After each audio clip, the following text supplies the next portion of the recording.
Shalom. Hari ini kita akan renungkan kitab 1 Raja-Raja pasal 5, teksnya ayat 1 sampai 18 dan sudah dibagi 3 paragraf. Paragraf yang pertama ayat 1 sampai 6. Salomo mohon kepada Hiram, Raja Tirus, akan memberi pohon aras untuk membangun rumah Tuhan. Paragraf yang kedua ayat 7 sampai 12. Hiram menyetujui dan memberikan kayu aras dan kayu sanobar seberapa yang dikehendakinya Salomo. Paragraf yang ketiga ayat 13 sampai 18. Salomo mempersiapkan kayu dan batu dengan 30.000 orang untuk rumah Tuhan.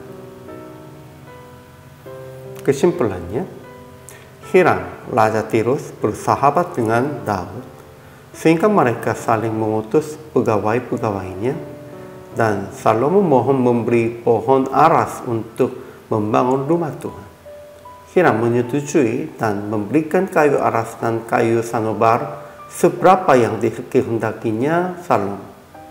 Salomo juga memberikan gandum dan makanan bagi seisi istananya Hiram. Setelah itu, Salomo mempersiapkan kayu dan batu dengan 30.000 orang untuk rumah Tuhan.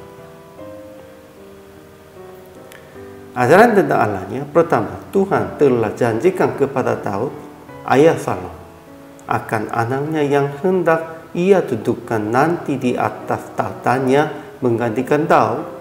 Dialah yang akan mendirikan rumah itu bagi namanya Tuhan. Kedua, Tuhan memberikan hikmah kepada Salomo seperti yang dijanjikannya kepadanya. Maka damai pun ada antara Hiram dan Salomo, lalu mereka berdua mengadakan perjanjian. Itu semuanya dalam hikmat dari Tuhan. Ajaran tentang manusianya. Pertama, Hiram, Raja Tirus mengutus pegawai-pegawainya kepada Salomo karena didengarnya bahwa Salomo telah diurapi menjadi raja menggantikan ayahnya Daud, sebab Hiram senantiasa bersahabat dengan Daud. Dan ketika Salomo mohon kepada Hiram akan memberi pohon aras untuk membangun rumah Tuhan, dia menyetujui dan memberikan kayu aras dan kayu sanobar seberapa yang dikehendakinya Salomo. Kedua, Salomo memohon kepada Hiram akan memberi pohon aras untuk membangun rumah Tuhan, dan dia mengerahkan 30.000 orang Lodi dari antara seluruh Israel, dan ia menyuruh mereka ke Gunung Libanon, 10.000 orang dalam sebulan berganti-gantinya, supaya mempersiapkan kayu dan batu untuk rumah Tuhan.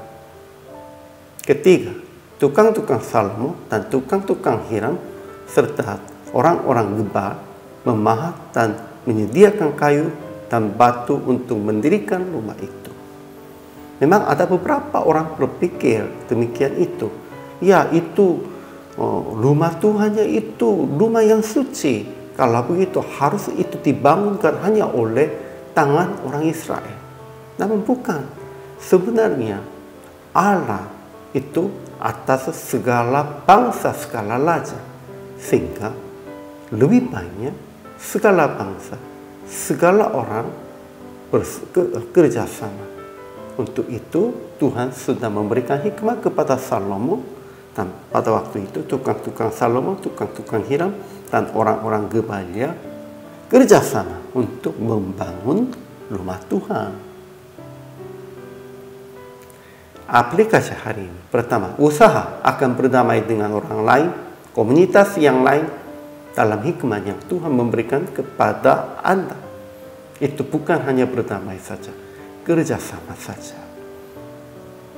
Kedua, tetap membayar secukupnya pada waktu memohon bantuan, pertolongan, sekalipun dalam hubungan sahabat. Ya, karena sahabat tidak usahlah itu bebas, bukan. Kita harus membayarnya secukupnya sekalipun mereka sahabatnya. Akhirnya praktek hari ini, berdamai dengan segala orang dalam hikmah dari Tuhan, dan kerjasama dengan mereka untuk persiapkan hal yang memuliakan nama Tuhan, dengan membayar upah secukupnya. Kalau kerjasama, kita harus membayarnya secukupnya upah, secukupnya gaji. Itulah sebenarnya keadilan dalam Tuhan. Kita harus ingat, inilah orang Kristen. Hari ini juga selamat melayani. Tuhan Yesus memberkati.